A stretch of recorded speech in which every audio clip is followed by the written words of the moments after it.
Brigitte Lahaie, Sud Radio, c'est l'instant Sexy News. Alors d'abord, Pascal Neveu, on va chanter. Qu'est-ce qu'on va chanter? Happy birthday to you. Happy birthday to you, Flore. Happy birthday to you. Enfin, c'était il y a 2 jours, hein, Merci. mais... Oui, c'est ça. Non, C'était hier. Non, C'était hier. c'était il y a 2 jours. C'était hier. Il y a 2 jours. Oui, non, exact. C'était il y a 2 jours. C'était il y a 2 jours, oui.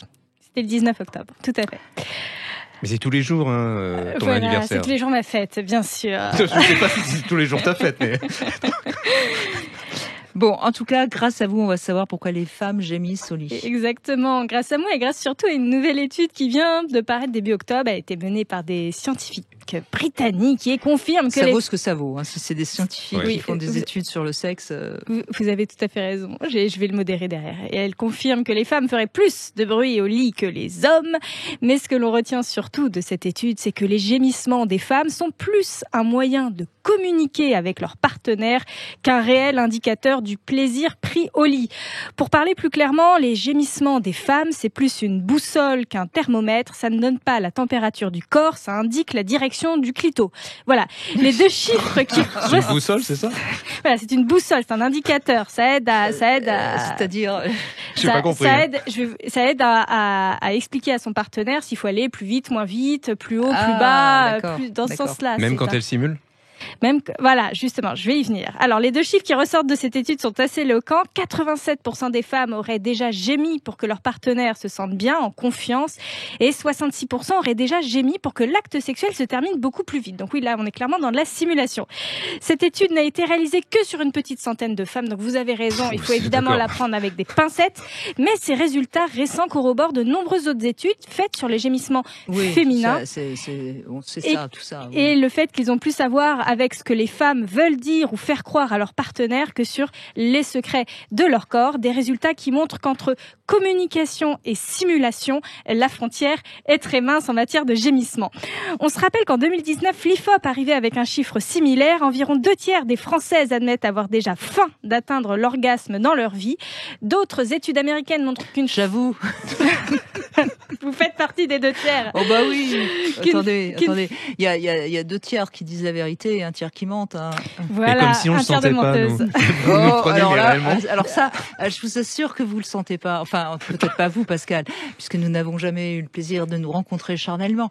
Mais moi, je me suis amusée avec plusieurs hommes. Ils se plantent complètement. Mais vous avez de l'expérience, c'est votre métier. Enfin, il y a eu un moment où... Non, mais c'est... Bien sûr, Non, mais feindre l'orgasme, j'ai des sweeties chez Sweet Paradise qui le font extrêmement bien et je peux vous dire que c'est un métier, c'est un talent. Et ça fait partie aussi du panel des actrices pornographiques. J'ai un peu d'expérience. Vous avez raison. C'est pour ça que je voulais vous dire ça. Mais je le prends très bien, il n'y a aucun problème. Alors, il y a d'autres études américaines qui montrent qu'une femme simule plus facilement si elle perçoit que son partenaire semble avoir des doutes sur sa virilité et même si elle a un salaire plus élevé que le sien. Pour le rassurer, il faut gémir quand on gagne bien sa vie. Oh bah dites donc. Le gémissement fin ou éprouvé devient donc parfois une arme dans certains couples hétérosexuels, une arme qui œuvre pour la paix, bien sûr, la paix des ménages, mais ne vous inquiétez pas, messieurs non plus, ce n'est pas parce que votre femme gémit qu'elle est en train de s'ennuyer au lit. Les femmes gémissent aussi pour indiquer ce qui leur fait du bien ou ce qui les excite le plus, c'est ce que je disais, la boussole, une sorte de jeu chaud-froid pour trouver la position, l'angle, le rythme qui leur convient. Elles gémissent aussi pour se mettre dans l'ambiance parce que c'est excitant et elles gémissent aussi pour inciter et inviter leur partenaire à le faire. Elles sont de plus en plus nombreuses à trouver excitant que leur partenaire exprime lui aussi son plaisir. En témoignent de nombreux articles. Pourquoi tant d'hommes sont silencieux au lit, titré Mademoiselle en 2019, ou encore Mon compagnon est silencieux au lit, est-ce inquiétant, titré Europe 1 en 2020. On rappelle qu'on sait tous se faire du bien en silence sous la couette, hommes comme femmes. Les gémissements, c'est de la communication, on le sait. Et comme les femmes jouissent d'abord par les oreilles, comme le disait Marguerite Duras, il n'y a aucune raison pour qu'elles soient les seules à se faire entendre. Bien, intéressant. Non, mais je crois qu'il y a aussi une chose qu'il faut dire. Parfois, le fait de gémir, ça nous aide aussi à se lâcher et à monter dans le plaisir. Donc, j'encourage aussi les femmes à pas retenir leur gémissement, à oser s'exprimer. C'est pas lié au matelas également. Vous savez, ceux qui étaient avec ressort, etc. C'est les matelas qui gémissent, là. Oui, c'est ça. Il n'y a pas une compétition entre le matelas et puis la les femme. matelas à ressort, hein, Pascal. Ouais, mais ensuite, mais c'est pour prouver également aux voisins qu'il se passe quelque chose, non? Moi, je me rappelle, il y a une vingtaine d'années de cela. Non, vous oubliez les enfants dans la chambre d'à côté. Ça, c'est un vrai Ça, en revanche, oui. Problème. Mais je me rappelle, il y a 20 ans de cela, je vais raconter une anecdote de ma vie, là où j'habitais. Tous les dimanches après-midi, dans l'immeuble, il y avait une femme qui gémissait aux alentours de 16h, etc. Mais elle hurlait bien, fenêtre ouverte, etc. Et en fait, tous les voisins, un jour, on avait ras-le-bol, on s'est mis à la fenêtre. Wow, c'était sympathique pourtant.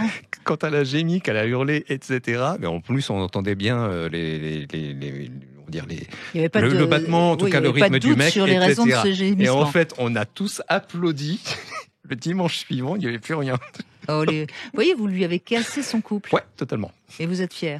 On était plusieurs. Hein. On avait ras-le-bol. Vous imaginez, même pour les enfants l'après-midi. Attendez, dimanche après-midi, enfin ça va quoi. À 16h, je sais qu'on n'a pas le droit. Alors on n'a plus le droit de tondre, on n'a plus le droit de gémir, mais on n'a plus le droit de rien faire le dimanche. Si la perceuse non plus. Non mais vous avez raison, ça peut être perçu comme de l'exhibition sexuelle de faire des bruits la porte ouverte, même si on fait rien. Si les bruits sont assez explicites, avec on des peut micros, avoir tout ça, des amplificateurs, tout ça, une bonne insonorisation. Non mais on peut en effet être pris pour exhibition sexuelle, même s'il y a une petite tolérance, mais bon, faut faire attention. Alors, je voulais parler de ce livre auquel vous avez participé, Flore Chéri, ça s'appelle Indécente. Ce sont des différentes femmes qui ont écrit des nouvelles. Ça s'appelle Histoire érotique au féminin aux éditions de la Musardine. Alors d'abord, vous parlez d'exhibition, Flore Chéri. Oui. J'ai lu votre nouvelle que j'ai trouvée très très chouette. J'aime beaucoup la fin justement où tout d'un coup, par inadvertance, vous appuyez sur le bouton, ça relève le store et c'est en plein milieu d'une fête, d'une garden party, et donc tout le monde voit ce qui se passe. D'accord, ok. Voilà, c'est une très jolie nouvelle, donc félicitations. Merci. J'en ai lu 2-3 autres, notamment celle de Michel Larue, que j'ai bien aimée aussi, qui se termine aussi avec un... J'aime bien parce que c'est... Faut pas raconter la fin. Non, mais attendez... Spoiler, là. Je dis plus rien alors. C'est vrai que l'intérêt des nouvelles, c'est souvent la fin, la dernière partie, c'est la chute. Quoi. Voilà, c'est la chute qui est intéressante. Et dans celle de Michel Larue, je trouve que la chute est très intéressante aussi. Bref, donc voilà, c'est un joli livre avec différentes nouvelles, toutes forcément différentes, puisque c'est des auteurs différents. Mais c'est que des femmes. Et plus j'avance... Pourquoi que des femmes? Mais parce que c'est les 5 ans de MeToo. Parce qu'elles ne veulent...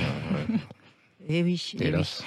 Non, mais on avait une discussion sur est-ce que les femmes et les hommes écrivent différemment sur la sexualité. Ouais. Et moi, j'ai quand même, je peux défendre le non, mais je peux aussi défendre le oui. Et je défends de plus en plus le oui. C'est-à-dire que il y a une écriture qui est moins dans la description de l'acte ou dans la description des personnages et un peu plus dans la psychologie des persos ou des trucs un peu plus trash ou de la situation un peu plus intéressante. Je trouve aussi qu'il y a plus de variété dans l'écriture érotique des femmes. C'est beaucoup plus varié. Après, il y a des hommes qui ont beaucoup d'imagination, bien sûr. Mais franchement, je pense que ça voudrait dire ce que je pense depuis toujours, c'est que la sexualité féminine, si elle se libère, elle est beaucoup plus riche et beaucoup plus variée que la sexualité masculine, me semble-t-il. Les romans érotiques écrits par des femmes se vendent davantage que ceux écrits par des hommes. Et certains hommes écrivent même sous pseudo féminin pour vendre des livres. Mais parce que ça peut être un argument marketing. Ouais. Oui. Oui, parce que Esperbeck, il a vendu des millions d'exemplaires. C'est un auteur très crash et qui écrit depuis pas mal de temps. Et Barbara Cartland, en fait, était un homme. C'est pas tout à fait de la littérature érotique. Je comprends l'humour, mais... Bon, en tout cas, voilà, ça s'appelle Indécente, c'est aux éditions de la Musardine. C'est pas mal aussi pour faire fonctionner un petit peu son imaginaire. Moi, je suis assez... je conseille aux femmes qui, justement, sont peut-être un peu bloquées de lire de la... Puis on s'approche de Noël. Érotique. Oui, et alors ça peut faire un cadeau. Un cadeau, et auprès du feu, de cheminée, etc. Quand les enfants sont pas là, on peut faire plein de choses. D'accord. Avec une peau de bête. Non, j'allais dire des grosses bêtises, donc je ne dirai rien. Merci Flore Chéri, en tout cas. Merci beaucoup.